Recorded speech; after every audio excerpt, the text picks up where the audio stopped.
por último tenemos este ejercicio que se trata de una palanca y una prensa hidráulica. El problema me dice así.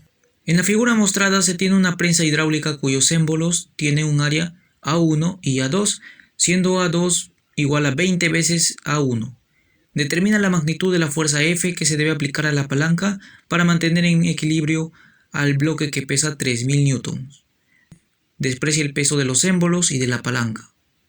Muy bien, aquí tenemos el diagrama entonces con la información que necesitamos. Tenemos dos émbolos, me dice que el área del émbolo 2 es 20 veces el área del émbolo 1 y el peso del bloque, es decir, de ese objeto, bueno, no es un bloque, en realidad es un objeto, es igual a 3000 newtons, ¿de acuerdo? Le he puesto peso igual a 3000 newtons en dirección hacia abajo. El peso recuerda que va siempre en esta dirección, ¿de acuerdo? Hacia abajo. Y el problema me pide hallar esta fuerza F, ¿no? Por eso le he puesto un signo de interrogación. De tal manera que nosotros al aplicar esa fuerza por este extremo de esta palanca, esa fuerza se va a transferir por aquí, luego va a recorrer dentro de esta prensa y va a salir por el émbolo 2, ¿de acuerdo? La cosa es que ese objeto se mantenga en equilibrio, que no digamos no lo levantemos, ni que tampoco pues ese cuerpo se hunda, ¿no? Recordamos el principio de la hidrostática, dos puntos, digamos, en el mismo nivel, 1 y 2, y se trata de un mismo líquido, ¿verdad? Entonces la presión en 1 es igual a la presión en 2. Perfecto, por ahí comenzamos. Presión en 1 igual a presión en 2. La presión en 1, ¿quién sería? Viene a ser la fuerza 1 entre el área 1, muy bien, y la presión en 2, de manera, ¿no? Fuerza 2 entre área 2. En este caso ya le he colocado aquí F1, que viene a ser la fuerza aplicada en este extremo, en este émbolo, ¿de acuerdo? Entonces le colocamos nada más F1, no sé quién es.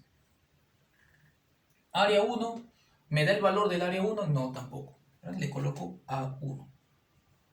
¿Igual a quién? F2, ¿conozco a F2? ¿Recuerdas en el primer ejercicio la condición de equilibrio?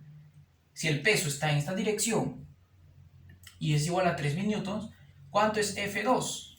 Para que se mantenga en equilibrio, lo que baja es igual a lo que sube, ¿no? Entonces, también la fuerza F2 es 3000 newtons. Colocamos por aquí. Muy bien. ¿Y área 2 quién es? Bueno, está en función del área 1. Me dice que es 20 veces el área 1. Vamos por aquí simplificando. Área 1 con área 1 se elimina. Y ya tengo la fuerza F1. ¿A quién es igual? 3000 entre 20 me da 150, ¿no? ¿150 qué? Newtons. Ya está. Pero a mí no me pide esta fuerza, a mí me pide la fuerza F. Por lo tanto, vamos a realizar el diagrama de cuerpo libre para esa palanca. Aquí tenemos el diagrama de la palanca, ¿de acuerdo? No tiene que ser tan perfecta. Por este lado tenemos la fuerza F, ¿de acuerdo? ¿Qué más? Otra fuerza tenemos aquí, a este extremo. Claro, recuerda que si la fuerza F1 va en esta dirección, entonces, para que, digamos, este émbolo por alguna razón no se hunda, ¿sí? Para aplicar esa fuerza, entonces debe existir una fuerza de reacción, en este caso una fuerza que va hacia arriba, ¿de acuerdo? Entonces, para que exista equilibrio en este émbolo, recuerda, todo lo que baja es igual a todo lo que sube, ¿no? Por lo tanto, ¿cuál es el valor de esa fuerza que va en este sentido? También debe ser F1, ¿de acuerdo? Entonces, ahí está. Y a este punto donde se va a apoyar la palanca, vamos a llamarle O, ¿está bien? Y decimos que la sumatoria de momentos en O, en ese punto, es igual a ¿quién? A 0. Esto es la segunda condición de equilibrio, ¿de acuerdo? Entonces, vamos primero con esta fuerza, ¿de acuerdo? Aplicamos momento con esta fuerza. Cuando aplicamos esta fuerza F, ¿en qué sentido va a girar la palanca? En sentido horario, ¿verdad? Y sentido horario es signo negativo. Es decir, menos, ¿quién? La fuerza F por el brazo o la distancia hacia el punto de apoyo, que viene a ser 30 centímetros. Pero vamos a omitir las unidades, ¿de acuerdo? 30 nada más vamos a poner. Vamos a ver qué pasa si yo aplico la fuerza F1. ¿Hacia dónde va a girar la palanca? Hacia allá. Ya, claro, obviamente. ¿En qué sentido? Antihorario. Antihorario es positivo. ¿Está? F1 multiplicado por ¿quién? Por la distancia hacia el punto de apoyo, que viene a ser 10, ¿no? 10 centímetros, simplemente 10. Y esto lo igualamos a 0. Vamos a reducir aquí a ver qué tenemos. Tenemos dos variables, ¿no? Dos incógnitas, F, F1. Muy bien. Tenemos por aquí 10 veces F1, esto de acá, igual a ¿quién? Bueno, este menos F por 30 lo vamos a pasar a este lado de la igualdad. Quedaría 30F. ¿Qué te parece si F lo despejo en función de F1? Muy bien.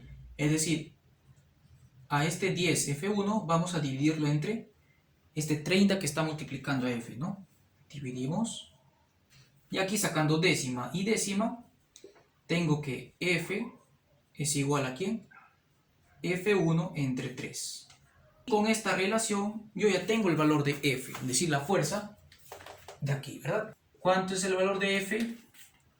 Bueno, F1 ya lo tengo, que es 150, ¿verdad? 150 newton. Pero dice dividir entre 3. Entonces F es igual a 50 newtons.